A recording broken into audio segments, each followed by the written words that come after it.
ಅಬ್ಬರದ ಪ್ರಚಾರ, ಆಡಳಿತ ಮತ್ತು ಪ್ರತಿಪಕ್ಷಗಳ ಜಿದ್ದಾಜಿದ್ದಿ, ಇನ್ನೊಂದೆಡೆ ಬಡವ ಶ್ರೀಮಂತರ ನಡುವಿನ ಸಂಘರ್ಷದ ಚರ್ಚೆ, ಜೊತೆಗೆ ಟಿಕೆಟ್ ಸಿಗದೆ ಸಿಟ್ಟಾದ ಮುಸ್ಲಿಂ ಸಮಾಜ. ಹೀಗೆ ಹಲವಾರು ಕಾರಣಕ್ಕೆ ದಾವಣಗೆರೆ ದಕ್ಷಿಣ ಕ್ಷೇತ್ರದ ಉಪಚುನಾವಣೆ ರಾಜ್ಯದ ಗಮನ ಸೆಳೆದಿತ್ತು.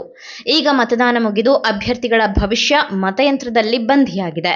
ಆದರೆ ಸೋಲು ಗೆಲುವಿನ ಲೆಕ್ಕಾಚಾರ ಮಾತ್ರ ಜೋರಾಗಿದೆ.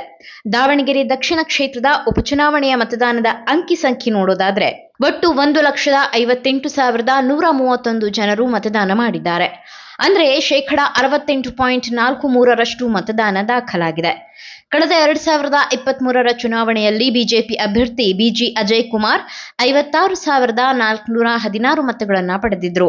ಅಂದ್ರೆ 38.5% ಮತವನ್ನ ಪಡೆದಿದ್ರು. ಗೆಲುವು ಕಂಡಿದ್ದ ಶಾಮನೂರು ಶಿವಶಂಕರಪ್ಪ 84,298 ಮತ, ಅಂದ್ರೆ 57.6% ಓಟ್ ಪಡೆದಿದ್ರು ಹಾಗೂ 27,888 ಮತಗಳಿಂದ ಗೆದ್ದಿದ್ದರು.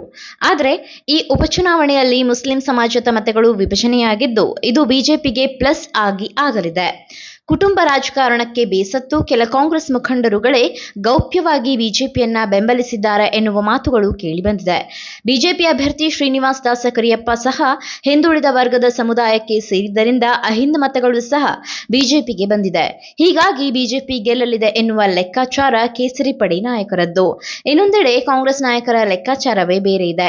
ಕಳೆದ ಚುನಾವಣೆಗಳನ್ನ ನೋಡಿದಾಗ ಮೇಲ್ಜಾತಿಯ ಜನ ಇರುವ ಮತಗಟ್ಟೆಯಲ್ಲೂ ಸಹ ಕಾಂಗ್ರೆಸ್ ಮತಗಳಿಸಿತ್ತು. ಇದು ಈ ಸಲವೂ ಮುಂದುವರಿಯುವ ಸಾಧ್ಯತೆ ಇದೆ.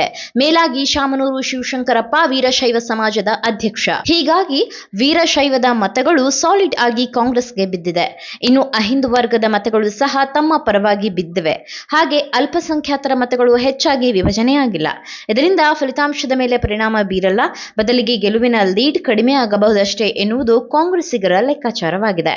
ಒಟ್ನಲ್ಲಿ ದಾವಣಗೆರೆ ದಕ್ಷಿಣ ಕ್ಷೇತ್ರದಲ್ಲಿ ನೆಕ್ ಟು ನೆಕ್ ಫೈಟ್ ಇರುವುದರಿಂದ ಯಾವ ಪಕ್ಷದ ಅಭ್ಯರ್ಥಿಯಾದರೂ ಅಲ್ಪ ಮತಗಳಿಂದ ಗೆಲ್ಲಲಿದ್ದಾರೆ ಎಂಬ ಮಾತು ಕೇಳಿ ಬರ್ತಿದೆ.